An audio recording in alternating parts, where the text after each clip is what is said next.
நீங்க ஒரு online course கிரியேட்டரா? அப்போ இந்த விஷயம் உங்களுக்காக தான். உங்க ஸ்டூடெண்ட்ஸ் நீங்க சொல்லி கொடுக்கறத நிஜமாவே புரிஞ்சுக்கிறாங்களா இல்ல சும்மா பரீட்சைக்காக மனப்பாடம் மட்டும் பண்றாங்களா?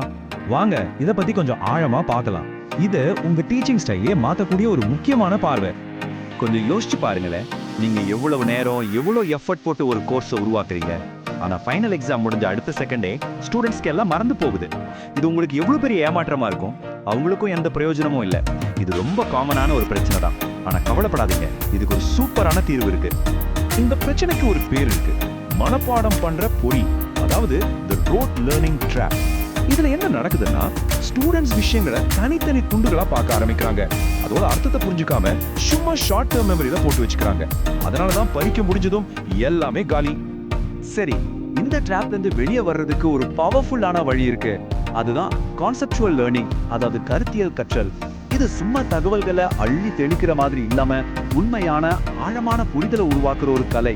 வாங்க அது எப்படின்னு டீட்டெயிலா பார்க்கலாம்.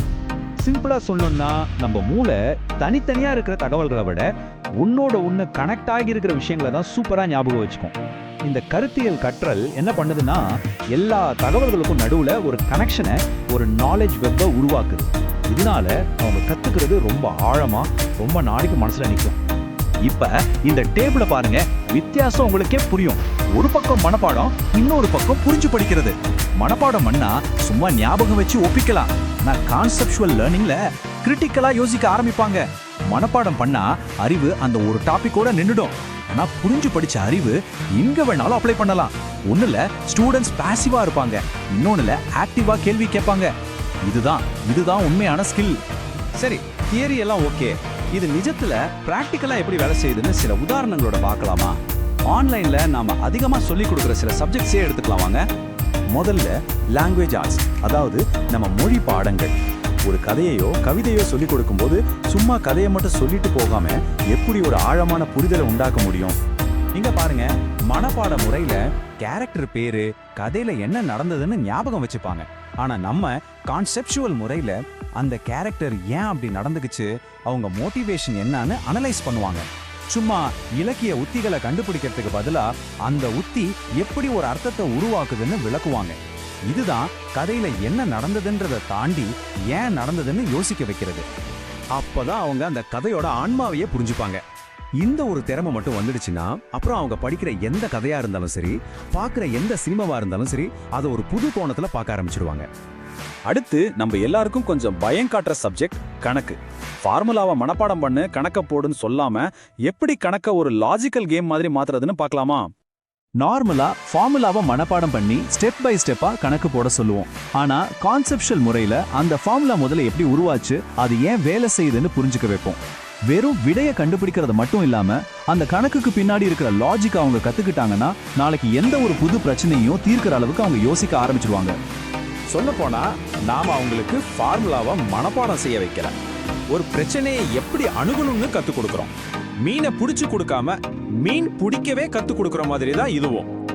ஓகே, நம்மளோட கடைசி உதாரணம் இன்னைக்கு டிஜிட்டல் உலகத்துல ரொம்ப ரொம்ப முக்கியமான ஒரு ஸ்கில், ப்ரோக்ராமிங், அதாவது கோடிங். அடுத்தவங்க எழுதின கோட காப்பி பேஸ்ட் பண்ண வைக்காம ஒரு ஸ்டூடெண்ட்டை எப்படி ஒரு உண்மையான ப்ராப்ளம் சால்வரா, ஒரு புரோகிராமரா மாத்துறது. பலரும் என்ன தப்பு பண்றாங்கன்னா கோடோட சின்டாக்ஸ், அதாவது கிராமரை மனப்பாடம் பண்ண வைக்கிறாங்க. அது ஒரு கருவி மட்டும்தான். உண்மையான ஸ்கில் எங்க இருக்குன்னா, ஒரு பெரிய பிரச்சனைய எப்படி சின்ன சின்னதா உடைச்சு அதுக்கு லாஜிக்கலா ஒரு சொல்யூஷன் கண்டுபிடிக்கிறதுல தான் இருக்கு. அந்த லாஜிக் மட்டும் ஒருத்தருக்கு புரிஞ்சிடுச்சுன்னா அப்புறம் ஒரு பைத்தான் கத்துக்கிட்டாலும் சரி, ஜாவா கத்துக்கிட்டாலும் சரி, ஈஸியா எந்த மொழிக்கு வேணாலும் மாறிக்கலாம். இதுதான் இங்க இருக்கிற மேஜிக்கே. நீங்க அவங்களுக்கு ஒரு கோடிங் மொழியை சொல்லி கொடுக்கல, ஒரு பிரச்சனையை எப்படி அணுகணும், எப்படி தீர்க்கணுங்கிற ஒரு மைண்ட் செட்டையே கத்து கொடுக்குறீங்க. ஓகே, இப்போ நீங்க கான்செப்சுவலா சூப்பரா கிளாஸ் எடுத்துட்டீங்க. ஆனா உங்க ஸ்டூடெண்ட்ஸ் நிஜமாவே புரிஞ்சுக்கிட்டாங்களான்னு எப்படி தெரிஞ்சுக்கிறது? ஏன்னா பழைய மாதிரி மனப்பாடம் பண்ணி எழுதுற டெஸ்ட் இங்க வேலைக்கு ஆகாது. அதுக்கு தான் இந்த 3 ஸ்டெப்ஸ். முதல்ல அவங்களுக்கு நிஜ உலகத்துல வர்ற மாதிரி ஒரு பிரச்சனையை கொடுங்க. ரெண்டாவது, சும்மா என்னன்னு கேட்காம எப்படி சரி பண்ணுவீங்க, ஏன் இந்த வழியை தேர்ந்தெடுத்தீங்கன்னு கேளுங்க. கடைசியா நீங்க கற்றுக் கொடுத்ததையே கொஞ்சம் மாத்தி ஒரு புது சூழல்ல அவங்களால அப்ளை பண்ண முடியுதான்னு டெஸ்ட் பண்ணுங்க. இது அவங்க எவ்வளவு ஆழமா புரிஞ்சிருக்காங்கன்னு உங்களுக்கு பக்காவா காட்டிடும். இந்த மெத்தடை உங்க கோர்ஸ்ல கொண்டு வரது மூலமா உங்க ஸ்டூடெண்ட்ஸ்க்கு மட்டும் நல்லது நடக்காது, ஒரு இன்ஸ்ட்ரக்டரா உங்க வளர்ச்சிக்கும் உங்க பிராண்டுக்கும் இது ரொம்ப ரொம்ப நல்லது. யோசிச்சு பாருங்க, ஸ்டூடெண்ட்ஸ் உண்மையாவே கத்துக்கும் போது கோர்ஸை பாதியில விட மாட்டாங்க. உங்க கோர்ஸுக்கு நல்ல ரிவ்யூஸ் கிடைக்கும். இவர் கோர்ஸ்ல சேர்ந்தா நிஜமாவே விஷயத்தை கத்துக்கலான்னு ஒரு நல்ல பேர் உருவாகும். இவ்வளவு போட்டி இருக்கிற ஆன்லைன் உலகத்துல தனிச்சு தெரிய இதுதானே வழி. இதுதான் உங்க லாங் டேர்ம் சக்சஸ்க்கு அடித்தளம். சரி, இந்த உரையாடலோட இறுதியில உங்களுக்கான ஒரு சின்ன கேள்வி. உங்க கோர்ஸ்ல இருந்து ஏதாவது ஒரு கான்செப்டை மட்டும் எடுங்க, அதை எப்படி வெறும் மனப்பாடம் செய்ய வைக்காம ஆழமா புரிய வைக்கலான்னு இன்னைக்கே யோசிக்க ஆரம்பிங்க.